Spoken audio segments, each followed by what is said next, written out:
stereo restores. So, I don't have any particular subject today except working on point-to-point wiring that's in very close proximity. And we have a saying at our house here, and it goes by, if you may, I've said it in a couple other videos years ago. One of the sayings is, working on this is like doing brain surgery on a beaver. And I'll tell you where that came from. There's a thing in Canada, you'd have to be from the old days to get this, but the Royal Canadian Air Force, which was a comedy troupe that started out in radio and had some really good people like Lou Goy and Dave Broadfoot, to name a few. And I'll tell you, there's an episode, and it's from, I think, about 1974, right? And it's a game show. In this game show, you have to do different things, to win. And so the contestant had to do brain surgery on a beaver in 30 seconds. And so then you hear these sounds, right? It's like a chainsaw going, and like this is all radio. And what it was is they wrote their TV shows so that they would sound good on radio, but it was originally a radio thing, like old time radio, And I was in the car with my dad, and we heard this, and it stuck with me all these years. So when I get into something like this, where you're doing a lot of tight maneuvers to work on something, call it brain surgery on a beaver. I've been working my way along here, replacing resistors and capacitors. And this is kind of doing a clean sweep here. There's only very few parts that are being left behind, like these two small ceramic .001s. They don't really do anything, but everything else is being replaced. And it's soldering and desoldering. I was thinking to myself, it almost would be better to strip everything off and restart the kit by hand, like from the beginning. But then again, that would take a while too. So I gotta get this resistor. There's a 220K resistor back here that I have to somehow get disattached. And of course there's this in front of it. I cannot get back there to clip it off, so I want to show you the old twisting trick. So you grab the resistor, and hopefully my carpal tunnel syndrome isn't too bad today. You just work it back and forth, not putting too much stress on the tube socket. Eventually it will come out. I said eventually. This one's really hanging on. It's actually loose. Of course, I have to get back there and solder a new one in.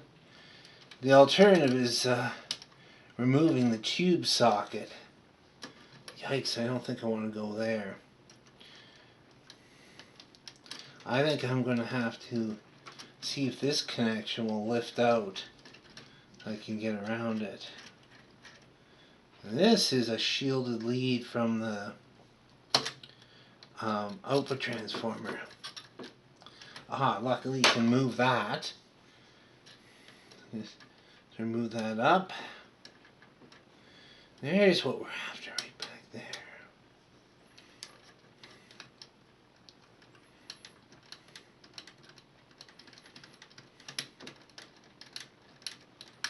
There. And finally, that's doing an experiment in metal fatigue. How many times you have to twist the resistor until it snaps off. Yeah, that's what that's called. There's also, oh boy, we gotta get a ceramic capacitor back there too, don't we? Egads. Why is this one so hard? It's because of this terminal board. I don't want to have to desolder anything else. Yeah, we'll work with what we've got. Get this out of here.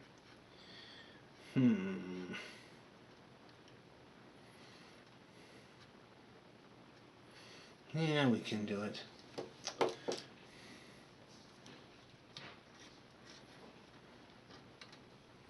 Yeah, that's barely even soldered on this one.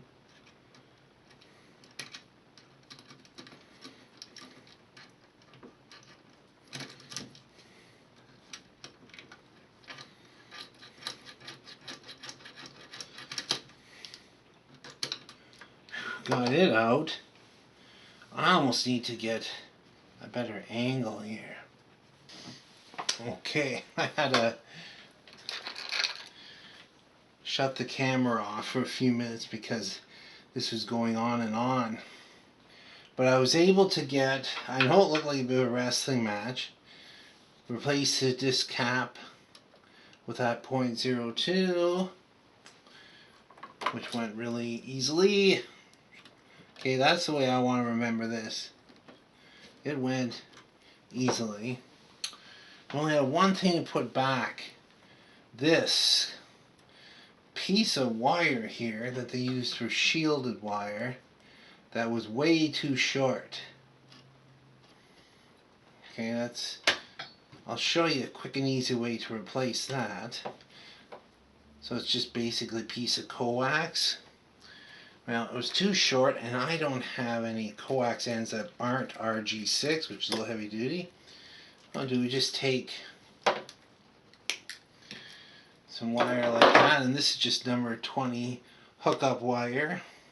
What we do is we give it a nice solid twist, like that. So we're twisting the black lead around the red, mainly around the red. There's a bit of twist in the other one, like this. And so it's going to be going from here to over here. We'll keep it away from the filament wiring, because that's what I think they're trying to keep out, is filament noise. So this is the input to the first stage of these two 6BM8s here. So what we need to do is just put a negative on there and a positive there, and probably just push this right through. Okay, so there's that whole area recapped and resistored behind the 6BM8s. That's really what I was looking to do. Should be good for 50 years. What's left is the phono stage, but I am going to just take a little rest and open up a drink and relax a bit before I try it out. Okay, well, I've got the tubes back in. I am going to do a fire test.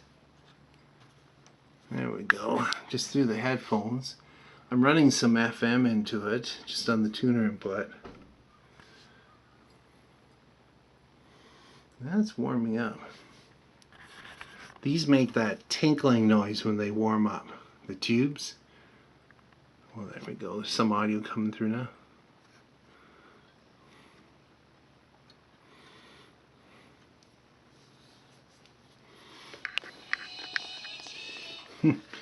Just letting you hear what's coming through. Just listening on these old Nova headphones.